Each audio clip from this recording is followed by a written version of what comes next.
Where do I begin to tell the story of how great a love can be? It started on a rainy Thursday at a tiny bookstore cafe in Chicago. Rachel was running late for her law class and ducked inside to avoid the downpour. She wasn't looking for love. She wasn't even looking to stay more than 5 minutes. But fate had other plans. Andy was sitting near the window, flipping through a worn copy of The Great Gatsby. His jacket was soaked, his coffee cold, but his eyes were calm. When Rachel walked in, breathless and wet-haired, he looked up, and time seemed to stall. Not because she was dazzling in some movie star way, but because something about her felt familiar. Like a memory he hadn't made yet.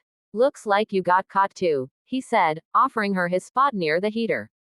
She hesitated, then smiled. Thanks. I'm usually more prepared than this.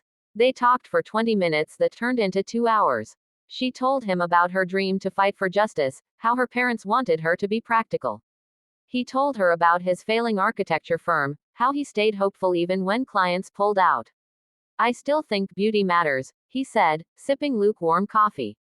Even in small things. They met again and again. Walks by the lake, late night fries, shared playlists, book swaps. He sketched little doodles on napkins for her. She recited lines of poetry during traffic jams. They weren't perfect, but they were honest. Rachel had her guard up, always afraid of loving too much. Andy had scars too, quieter ones. But somehow, their broken pieces fit together like a song that didn't need fixing. One snowy evening, Andy took her to the lakefront. The water was frozen, the world still. You know, he said, brushing snow from her hair, I've built a lot of things. But you're the only blueprint I didn't see coming. She laughed, blinking tears. That was incredibly cheesy. Yeah, but you love cheesy. I love you, she said before she could stop herself. Silence. Then a kiss. Not dramatic or rushed. Just warm. Sure. Like coming home. They moved in together. Mornings were coffee and music. Nights were arguments over dishes and who stole the blanket, but they never slept angry. He designed a small house just for them. She passed the bar and opened her own community firm.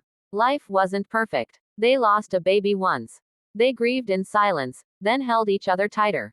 His firm went bankrupt. She picked up extra cases to help. There were nights with no words, just the weight of dreams they didn't reach.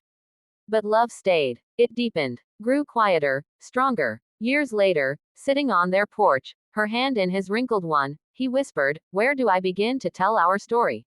She smiled. You already did. Every day. Every little moment. And that's what love was, not the grand gestures, not the candlelit dinners.